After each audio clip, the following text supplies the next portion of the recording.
চলে এলাম নতুন একটি ভিডিও নিয়ে। এই পর্বে আমরা দেখব কিভাবে জেপিজি ফাইলকে খুব সহজেই পিডিএফ এ রূপান্তর করা যায়। অনেক সময় অনেক ফাইল থাকে জেপিজি ফরম্যাটে, সেগুলো প্রিন্ট করতে গেলে আলাদা আলাদাভাবে আমাকে কমান্ড করে প্রিন্ট করতে হয়। যদি আমি সেটা জেপিজি ফাইলকে যদি পিডিএফ এ রূপান্তর করি তাহলে আমরা একসাথে প্রিন্ট করতে পারবো। তো চলুন দেখে আসি কিভাবে জেপিজি থেকে পিডিএফ এ কনভার্ট করা যায়।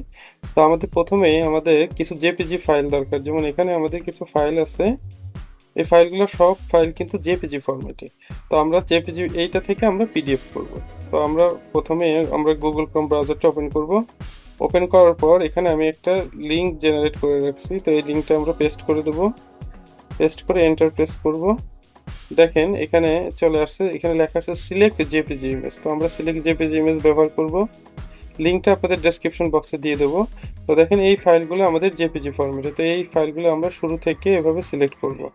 তারপরে ওপেনে ক্লিক করব। করার পরে আমরা একটু ওয়েট করব, ফাইলগুলো চলে আসছে এখানে। তো এখানে কনভার্ট টু জেপিজি নামে অপশনে ক্লিক করব। ক্লিক করার পর অল্প কিছু সেকেন্ডের মধ্যে আমাদের ফাইলটা জেপিজি থেকে পিডিএফ হয়ে যাবে। তো আমরা হয়ে যাওয়ার পর ডাউনলোড পিডিএফ এ ক্লিক করব। ক্লিক করার পরে দেখব যে ফাইলটা আমাদের এখানে ডাউনলোড হচ্ছে। একটু টাইম লাগবে ডাউনলোড হতে, যতক্ষণ সময় লাগে।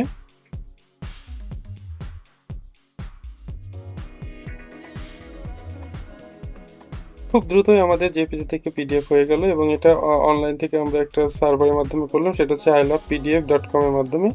খুব ভালো একটা হেল্পফুল সাইট। তো হয়ে গেছে, এটা আমরা ক্লিক করব। ক্লিক করলে ফাইলটা আমাদের সামনে ওপেন হয়ে যাবে। দেখেন এটা 10টা জেপিজি ফাইল ছিল, 10টা পেজ পিডিএফ আকারে হয়ে গেছে। এখন আমরা যদি এটা কমান্ড দিই তাহলে একসাথে 10টা পেজই প্রিন্ট হবে, এবং খুব দ্রুত কাজটা আমাদের হয়ে গেল। ধন্যবাদ সবাইকে।